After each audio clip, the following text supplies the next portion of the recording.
Di tengah riuh kehidupan Indonesia yang pluralistik, pertanyaan mengenai pilihan agama etnis Tionghoa telah lama menjadi bagian dari diskusi sosial yang sensitif sekaligus menarik. Dalam sebuah negeri dengan populasi Muslim terbesar di dunia, fakta bahwa sebagian besar etnis Tionghoa di Indonesia menganut agama Kristen atau Katolik memunculkan pertanyaan mendalam. Ini bukan sekadar persoalan spiritual, melainkan hasil dari proses sejarah panjang, dinamika politik, pergulatan identitas, hingga kebijakan negara yang terus membentuk lanskap keberagamaan di kalangan Tionghoa. Untuk memahami alasan dibalik pilihan mayoritas etnis Tionghoa terhadap agama Kristen dibanding Islam, kita perlu menelusuri jejak sejarah, hubungan kuasa, sistem pendidikan, hingga psikologi kolektif yang diwariskan lintas generasi. Sejarah kedatangan etnis Tionghoa ke Nusantara tidak terlepas dari kebutuhan perdagangan global pada masa kerajaan maritim. Sejak masa kerajaan Sriwijaya, Majapahit, hingga Kesultanan Islam, orang-orang dari Tiongkok telah datang dan menetap di pesisir-pesisir seperti Batavia, Semarang, Palembang, dan Makassar. Dalam perkembangannya, gelombang besar migrasi Tionghoa terjadi pada abad ke-11 dan 16 saat VOC berkuasa. Para pedagang Tionghoa ini umumnya datang dari Fujian dan Guangdong, membawa serta budaya, bahasa, dan kepercayaan mereka, termasuk Konfusianisme, Taoisme, dan Buddhisme.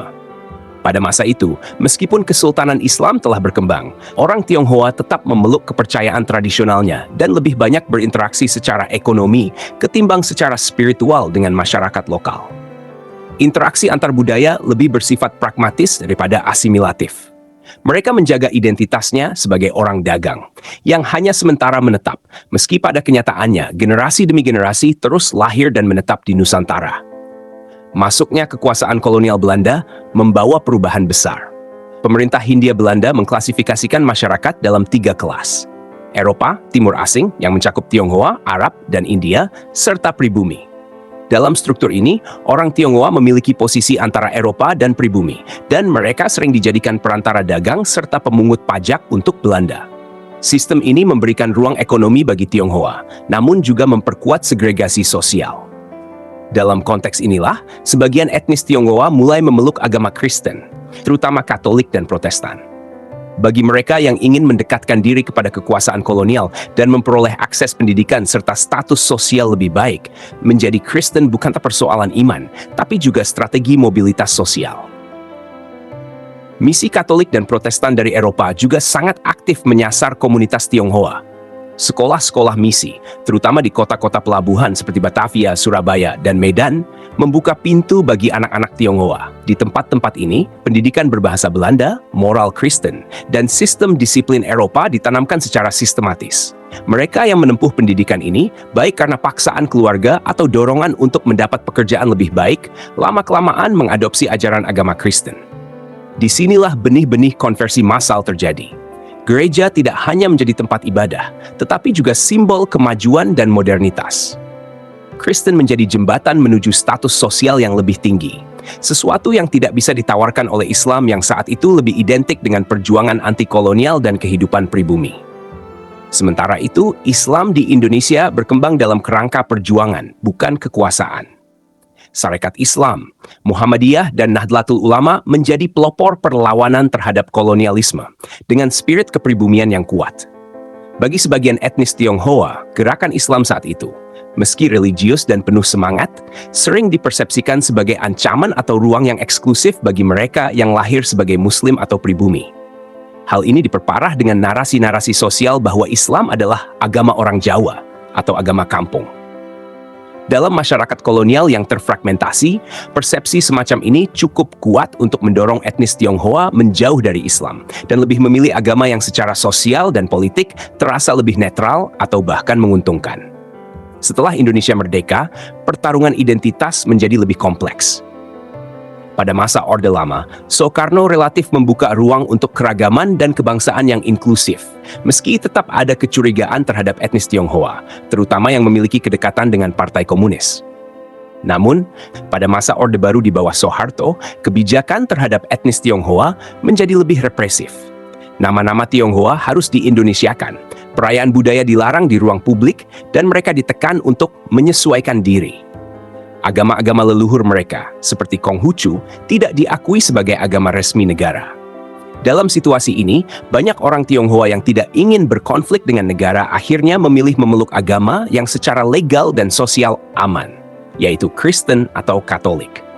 Ini menjelaskan lonjakan jumlah orang Tionghoa yang masuk Kristen pada era 1970-an hingga 1990-an. Pilihan ini tentu bukan tanpa konsekuensi.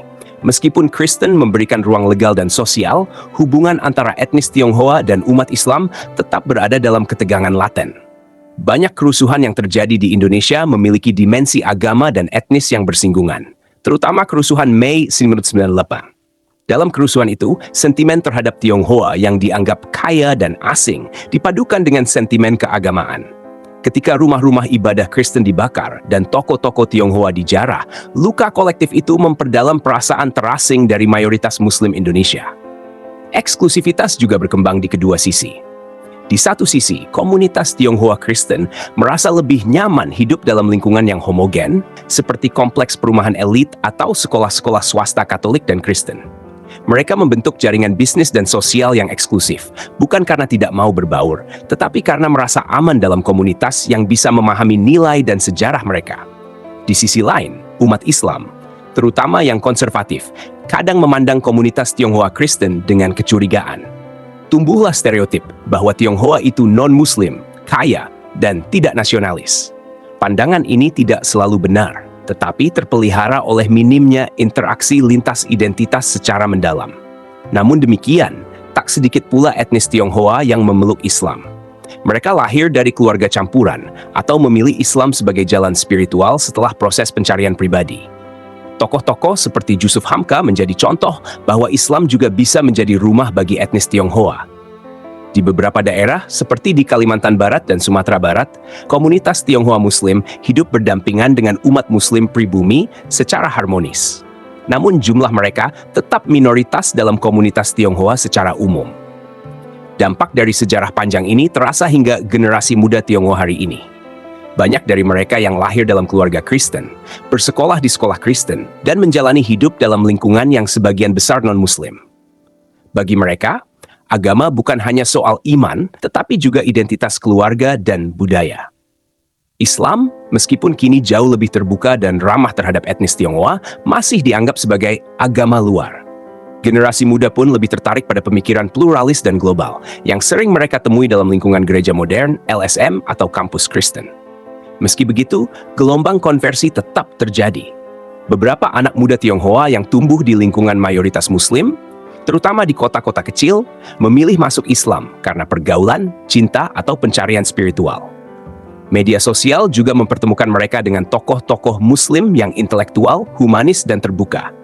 Namun konversi semacam ini seringkali menimbulkan ketegangan dalam keluarga karena dianggap sebagai pengkhianatan identitas.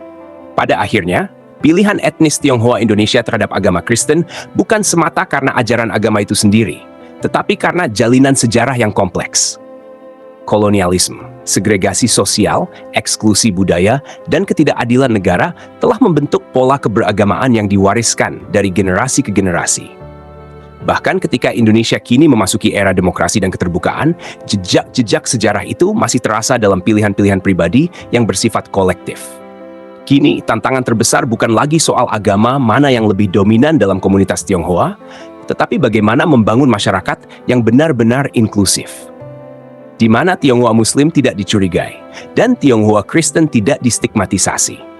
Di mana agama tidak menjadi simbol pembatas, tetapi jembatan pemersatu. Karena sesungguhnya, akar dari semua ini adalah keinginan manusia untuk hidup aman, bermartabat, dan diterima dalam masyarakat yang mereka cintai. Indonesia punya peluang untuk itu. Asal kita semua mau membuka diri, memahami sejarah, dan melampaui sekat-sekat lama yang membatasi kita.